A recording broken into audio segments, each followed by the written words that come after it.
problema ka sa liver, fatty liver, sa pancreas, sa heart problem, sa high blood, magkakaroon din.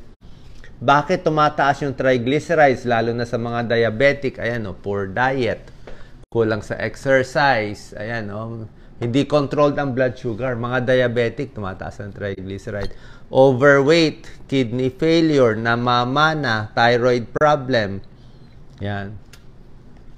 So, ano mga factors nagpapataas ng triglyceride? Diet, kulang sa exercise, diabetes, alak. Kahit konting alak lang daw, nakakataas ng triglyceride. May mga gamot, iba overweight, sa edad, pregnancy. So, ito yung mga pagkaing iiwasan pag triglyceride. Pati pang cholesterol na rin to, pareho na rin.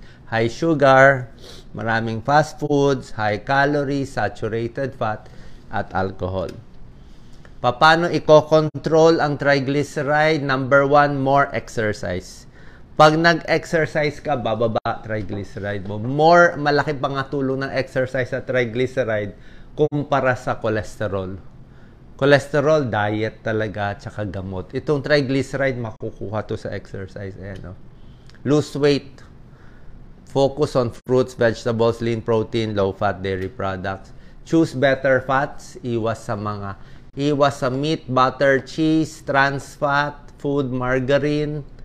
More gusto mo yung mga avocado, olive oil, nuts, isda, monounsaturated, polyunsaturated fats. Omega-3, nakakababa din ng triglyceride. Omega-3. Either the supplement or isda. Alcohol. Kahit konting amount ng alcohol, nakakataas masyado ng triglyceride. Baka ito problema nyo. Lose weight, bawas sugar, mga magandang gulay, exercise, limit alcohol, nuts, tsaka omega-3 fatty acids sa isda. Ito pinakita ko. Imbis na puro karne, fish na lang. Okay. Ito po ang gamutan sa high triglyceride. Kung talagang mataas, lalo na tulad na sinabi ko, kung hindi lang triglyceride mataas yung bad cholesterol, mataas total cholesterol, may diabetes pa, may high blood pa, may konting umpisa na sakit sa puso, inom na ng gamot. Fibrates ang pangalan. Kung sa cholesterol ay statin, ang gamot, simvastatin, atorvastatin, ito, fibrates, mga gemfibrocil. Fibrates ang gamot sa triglyceride. Next, pangalawa, fish oil din. Pampababa din ng triglyceride. Fish oil supplement, pwede yan. Pero papaalam nyo sa doktor nyo, okay, nililinaw ko yung akin payo lang, binibigyan ko kayo ng options, lifestyle changes, tsaka gamot. Pero itong mga gamot, doktor nyo magdi-decide. Fibrates, cardiologist ng pre-prescribe. Fish oil, kahit sino pwede uminom. Meron akong video on fish oil, tingnan nyo pros and cons. Fish oil, pampababa din.